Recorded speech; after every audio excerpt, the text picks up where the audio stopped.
I want to talk about the 7 items that real estate professionals look at when we're determining how the market is going. And so let's get started on that one. And if you'll hang on to the very end, I'll talk to you. What does this mean to buyers and sellers in the DC area, Northern Virginia, and Maryland? So the first thing we look at is job growth and the economy. Now, for Northern Virginia, our number one employer is the federal government. Generally, our jobs are holding steady year over year, a little bit of a drop, but not this huge downplay that we were expecting. I think we're finally getting to the end of what it might mean with all the stuff going on Capitol Hill now that we're several months into this, and probably the fall and the beginning of the winter, it'll be settled down, but still, the whole market is still operating as if it is a seller's market. The next thing we look at because of job growth will be the inventory.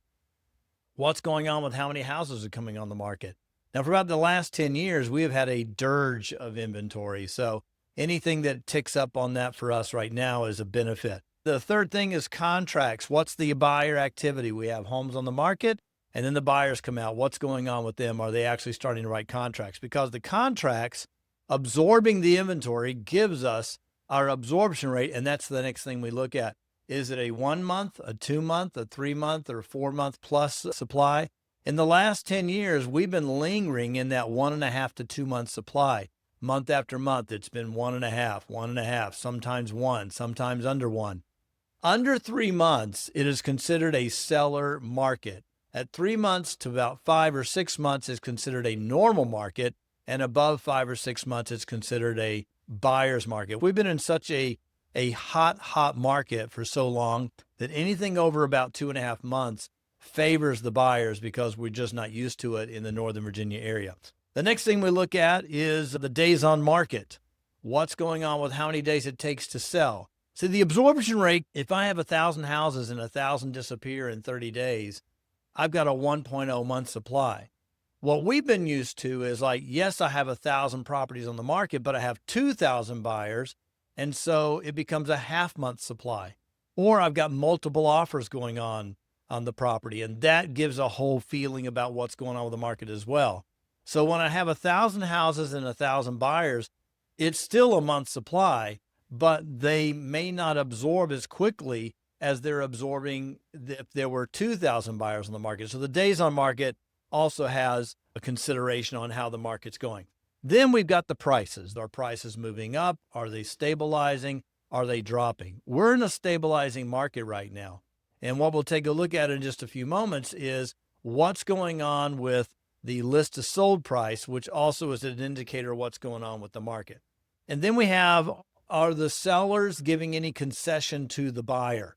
Are they leaving money at the table? Are they saying, hey, I'll give you 1% or $10,000 closing cost assistance. And if I'm doing that, then that's another indicator of what's going on with the market. And then finally, which is what a lot of people think about, well, the interest rates went up, the interest rates went down. It must really affect the market. It does a little bit, but we're a pretty robust economy here in the Northern Virginia area. So the interest rates are not as big an indicator as we would have them be in other markets. Those are the 7 things that we look at. Now, what does this mean for buyers and sellers? For buyers and sellers, I like this market. I like having a market where we've got a few more houses on the market and the buyers are backed off a little bit because we're not having a market where the seller can't sell because there's no place to move. And so if you're a seller or you're looking to sell, I would not be concerned so much about how much I need to sell my house for as far as I'm coming down $25,000. Oh no. Well, so's the next seller. It does have a rippling effect when the market here that is cooling off or is stabilizing. The same thing is going to happen with your next seller that you're going to go buy from. When you have more homes on the market and you got fewer buyers competing for them and prices are stabilizing and maybe dropping a little bit, why do buyers back away from the market? It just blows me away. You wanted it to be a better market for you. You wanted to not pay so much for this muffler. You wanted to be able to negotiate and get a home inspection.